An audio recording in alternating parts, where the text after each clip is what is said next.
Good evening, ladies and gentlemen, and I welcome all of you back to another Dark Souls 3 OST reaction, where today, ladies and gentlemen, again, as the journey throughout the transitory lands of Lothric, painted worlds, Yharnams, cathedrals, after all of the everything is starting to come to a head, it's now time we really start getting ahead by talking about some of the absolute best OSTs that all of these games have to offer. And you know fine well we're starting this off on the right foot. This sort of journey's end, if you will, by first talking about Sister Friede. Now, there are only two bosses in the first Dark Souls 3 DLC, the Ashes of Ariandel, and depending on which order you fight them in, you can pretty much only really fight one boss in the first DLC, because Champion's Grave Tender isn't really so much as a boss; it's more like just like a mini challenge, if you will. You know, this is where you fight it at what used to be the bottom of Crossbred Priscilla's boss arena, but that's besides the point for now. But actually, to be honest, I would be remiss to talk about the music for Sister Friede without first talking about the actual story of Sister Friede.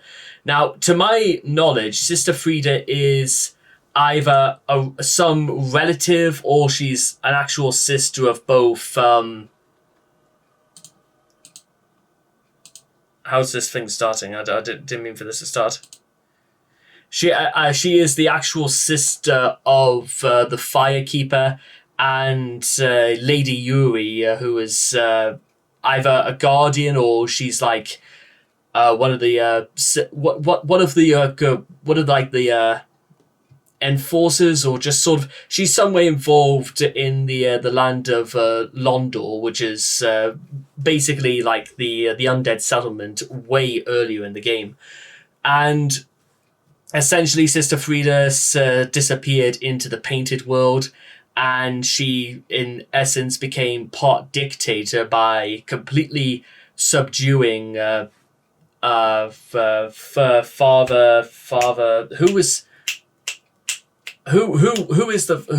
Well, I suppose we'll just do the.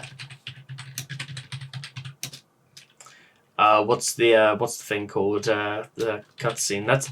We'll just do the cutscene anyway, because it's probably better to go over this in how it is. Because, bear in mind, well, there's a lot of things, because you do like talk to her multiple times from your first interaction with Sister Friede, who's basically telling you to go home, to talking to her once the statue's been removed and you go down and talk to the father. And as you can see here, he is completely just sort of beside himself and wailing to be heard, because he can feel that the flame is ready to fade and the world they exist in will no longer be.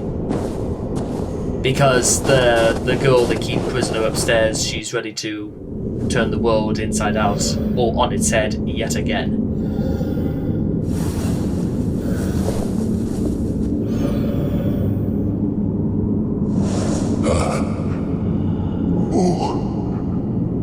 Bring Friede to me, please.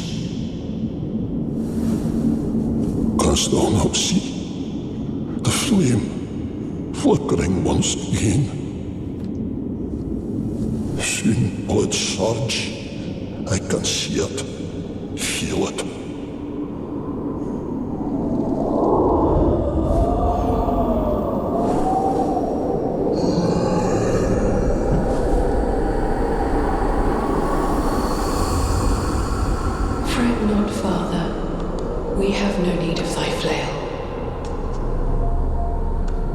Tis only the flame quivering at misguided ash.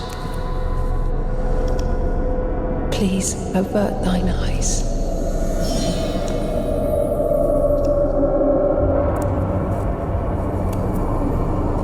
I will snuff out these ashes for good.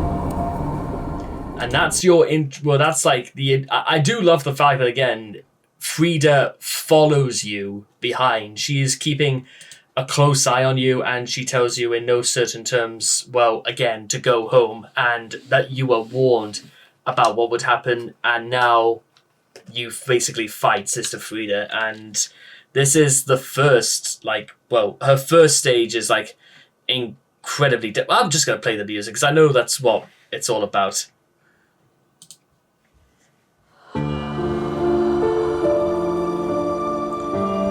It's slow.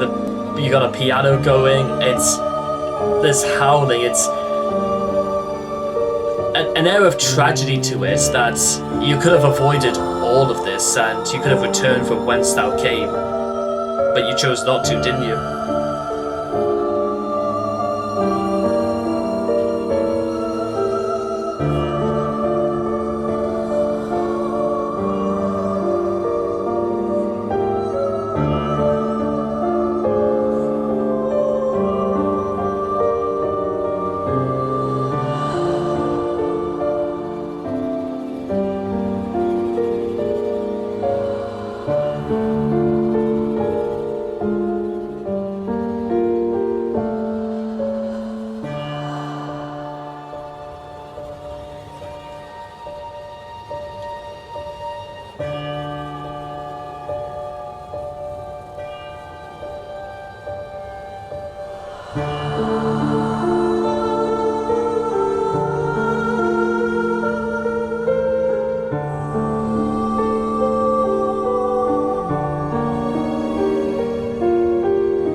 And as mentioned a few times before, is that when you believe that the worst is over with and Sister Friede dies, because to be honest, the first stage of Sister Friede is actually quite a lot more harder than you might think, just because the damage she can throw at you is actually quite substantial, and it's very easy to be frostbitten in a hurry if you're caught at like the full range of the attack, where she like slides her scythe on the ground and like the entire ground freezes up. It's probably no secret that Sister Friede specifically gives you the Ice Bite ring, specifically to negate a lot of frostbite damage. She tells you this, but she still expects you to go. She doesn't have any reason to suggest you would still go against her, because even with the ring, it's still an incredibly difficult fight. So that's the dread, is that even with help, she isn't going to give you much of it, because she isn't going to hold anything back. And then there comes her second stage, which we'll just cut to right here.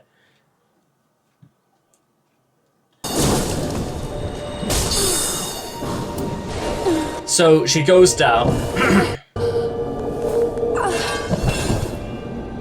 You could sort of hazard a guess as to where this is going, but I mean, well, she bleeds quite a lot, and yeah.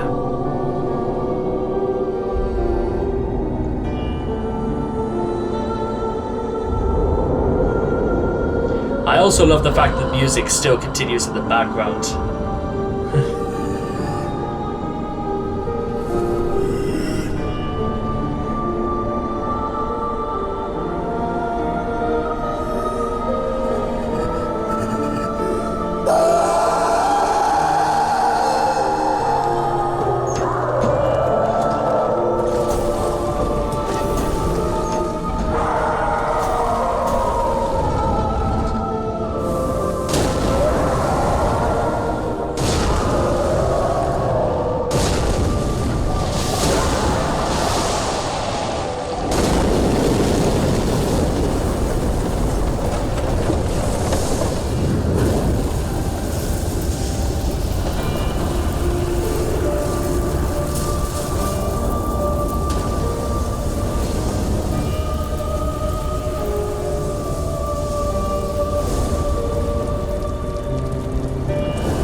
Oh, what a shame. Dead Portal XL left the party. What a shame.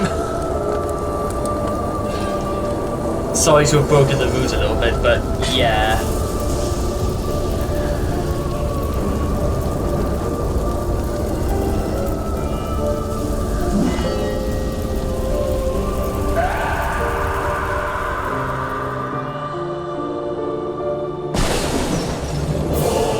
So, yes, you... Also, the fact this is the point where even Gale is finally summoned and you have to take on Ariandel himself and Friede. It's not technically a multi-boss fight because, yes, they both share the same health bar, but this is when things start to change and the second stage, begins. With a... Well, as I've just seen with a bang.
So, again, the music keeps a lot of the themes of almost tragedy and misery in the beginning, but this one is almost culminated by the fact that you're fighting what is essentially almost the sign of guardianship and protection of this world, of this crumbling world, it must be said, and he has ostensibly gone, but again, as the cutscene shows, he was literally bounded in place to his chair, and he tries his best to break out of it in all his frenzy and his woe, to reveal that, well, despite the fact that he's literally still bound to his chair, I mean, it's still stuck to him all throughout this stage.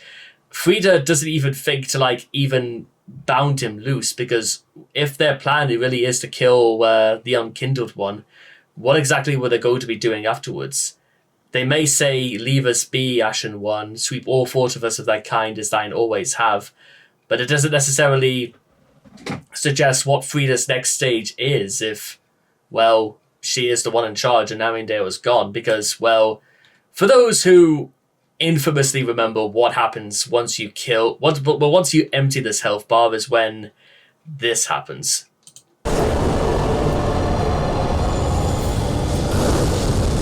You get the boss reward at the end of this, but it's not quite over.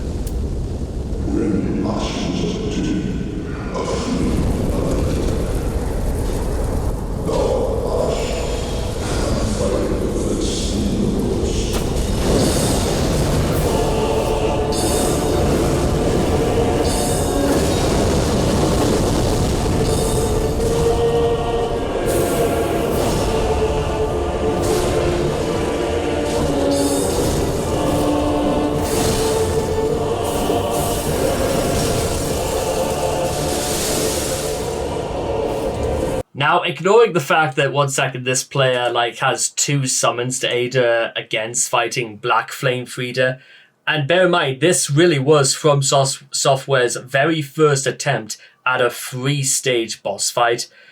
And I'm not entirely sure if there was some part of the lore I was missing out on as to how Sister Friede could have a 3rd stage. I think the idea stems from the fact that Ariandel resurrects Sister Friede, and Sister Friede doesn't really have a 2nd stage until Black Flame Friede comes about. It's not even technically...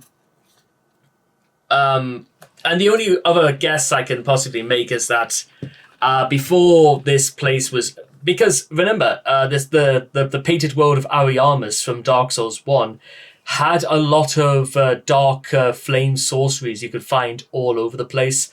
So we can only assume that perhaps maybe Sister Friede took a lot of those sorceries and pyromancies and accompanied them into her fighting style, including pulling a second scythe, possibly out of nowhere. And it's still one of the best designed boss fights with one of the best tracks in the world because the music doesn't change. It's still ringing with the same ideas that perhaps there was never really... Maybe it was intended for like Ariandel, Father Ariandel, never to be involved in this fight at all. Maybe this literally was all supposed to be Sister Friede and Black Flame Friede. Maybe Ariandel was just someone who was never meant to get involved, and though this is only in theory, maybe it was always meant to be like a special... We really will pull out all the stops for this.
It's still, even to this day, 8 years later, it's still among one of the best that Dark Souls, well, From Software has ever produced, because it doesn't really strike you until far too late to make you realize that the fight is extremely difficult. You were warned many, many times not to go anywhere near Father Ariandel, to return home. And you were told time and time again, in no uncertain terms, that you don't come back either. That's fantastic. And that sort of idea that this is literally where we are at now, and you really don't begin to realize how hard it's going to be in the future when you have to do this fight again and again and again. It specifically made sure that you are not coming back, and don't come back, and we make sure you never come back. Sweep all thought of us from that kind as they've always had. I don't really know what else I have to say to it than that, apart from I love it. It's a fantastic piece of design. It's a fantastic climax to the first of the 2 DLCs for Dark Souls 3, and it is only a vanguard for some of the bosses that are still yet to come, because remember, as far as our journey through Dark Souls 3 is concerned, there is only one more fight in the Ring City DLC we haven't covered, and as much as I love the Sister Friede fight, it doesn't have a patch on what comes at the end of the Ring City. By and large, the very end of the world. But with all that being said and done, we will get to it, and I cannot wait to see all of you guys again in the next video. Take care, and bye-bye for now.